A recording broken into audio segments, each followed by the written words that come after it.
PTI की दूरियां establishment के साथ बढ़ने का डेफिनेटली फायदा तो हुकूमत को है ही, लेकिन क्या ही किसी ने किसी को किसी से दूर करना है जब पीटीआई के अपने ही लोगों के अंदर इतनी सारी दूरियां पैदा हो जाएं। मैं पहले आप ही से आती क्योंकि आप जरा इस तरफ आ चुके थे सवाल को लेकर मेरे। मुझे ये बताइएगा कि जो फैसल चौधरी साहब अब इस मामले को चैलेंज करना चाह रहे हैं कि मीडिया टॉक पर पाबंदी लगा दी गई है बानी पीटीआई से मुलाकात के बाद, एक तरीके से आपको लग रहा है कि ये दुरुस्त फैसला है उनका? क्योंकि देखिए ना, नाम पर चलाने पर पाबंदी, उनके दिखाने पर मीडिया पर पाबंदी, उनके बयान को सुनाने पर मीडिया में पाबंदी, बयान चलाने पर पाबंदी, अब किस हद तक लीडरशिप कॉम्प्रोमाइज करेगी उनके हवाले से?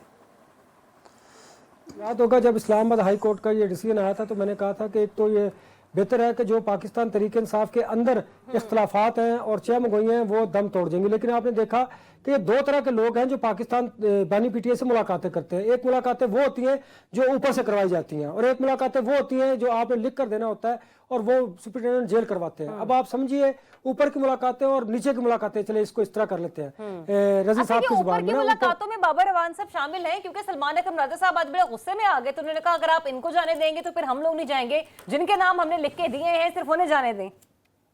बस फिर जरा आप समझ जाइए ना, ऊपर की मुलाकातें और नीचे की मुलाकातें। अब अच्छा, इससे क्या होता है, पार्टी में डिवीजन पैदा की जाती है और ये जानबूझकर किया जाता है। देखिए, ये अगर मुझे समझ आ रही है, आपको आ रही है, तो फिर पाकिस्तान तहरीक इंसाफ के इन लीडरशिप को जो बाहर मौजूद है उन्हें समझना चाहिए। लेकिन वो अपने पैटी इशू, छोटे छोटे जो उनके मफादात हैं कि मेरी तस्वीर आनी चाहिए, मुझे बात करनी चाहिए मीडिया पर आकर, मैं बड़ा बनूं, मैं सेकंड इन कमान हूं, इनके जो छोटी छोटी चीजें हैं इनको लेकर के पाकिस्तान तहरीक इंसाफ जो है वो बड़े काज की तरफ नहीं बढ़ पा रही। इनकी अपनी लड़ाइयां खत्म नहीं होती। लेकिन ये देखिए ना, मुस्लिम लीग नून को या किसी जमात को इनमें रिफ्ट डालने की जरूरत क्या है? ये खुद ही अपने पांव पर कुल्हाड़ा मार रहे हैं। इन्हें चाहिए कि ये चीजों को समझे। एक तो देखे ना, ये भी बात समझ में नहीं ना आ रही कि आप बानी पीटीआई से मुलाकात के बाद मीडिया टॉक नहीं कर सकते। अब मीडिया टॉक नहीं कर सकते, चले किसी टॉक शो में बैठकर बात करेंगे, अहाते में नहीं बात करेंगे ना, 2 मील दूर जाके बात कर लेंगे। मंतक समझ नहीं आ रही। मैं ये कह रही हूँ कि उस मंतक को चैलेंज करना, ये फैसला आपकी नजर में दुरुस्त है? देखिए जरा, आप एक बात तो यह है कि देखिए, मीडिया पर बात तो आप अडयाला जेल के बाहर आएंगे क्योंकि मैंने मुतद्दद वहां पर विजिट किए हैं, आप बाहर आकर गुफ्तगू नहीं करेंगे।